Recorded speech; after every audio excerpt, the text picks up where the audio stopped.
here's a good example for you young folks.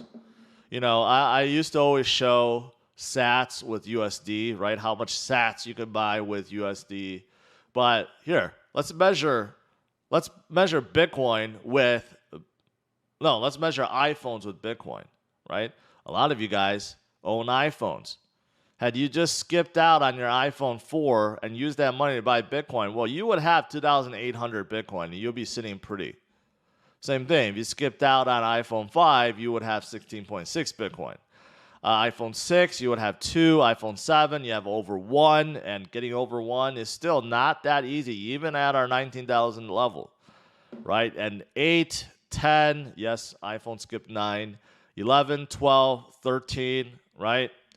So, goes to show you, maybe skip buying iPhones and buy Bitcoin instead, right? So despite the fact that we had the worst quarter in Bitcoin's pretty much history going back to 2011, and despite the fact that the market had the very worst half of a year since, the 80s in 50-something years, right?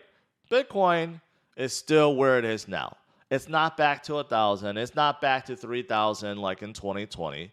Yes, we're below 20,000 and it sucks, but we're still holding at 19,000, right? And if you go back even a few years, Bitcoin is still way, way higher. And so is most of the altcoins out there, right? So just to put things into perspective, it's not all doom and gloom, although I know many are hurting right now. Many have bought in much higher. Many came in 2021, which happens to be a fantastic year, right? But know that Bitcoin is a long game. It's a long-term investment, and the longer you hold just like this, you'll realize the more you gain from it, all right? So wanted to lead off with those things. What else is there? As for some short-term technicals, of course, you have Bitcoin hitting against a few support levels when usually Bitcoin turns, right? And going back to 2015, 2018, 2020, right? And where we are now.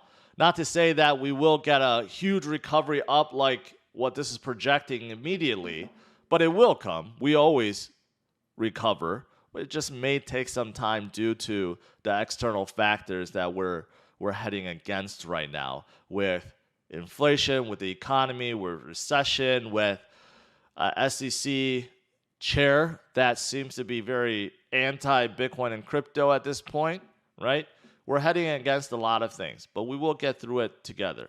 If you are new to the space and you're looking to buy your very first Bitcoin, Ethereum, or any other crypto, head over to CryptosRus.com and click on Best Crypto Exchanges. This will give you a list of all the major exchanges out there to choose from.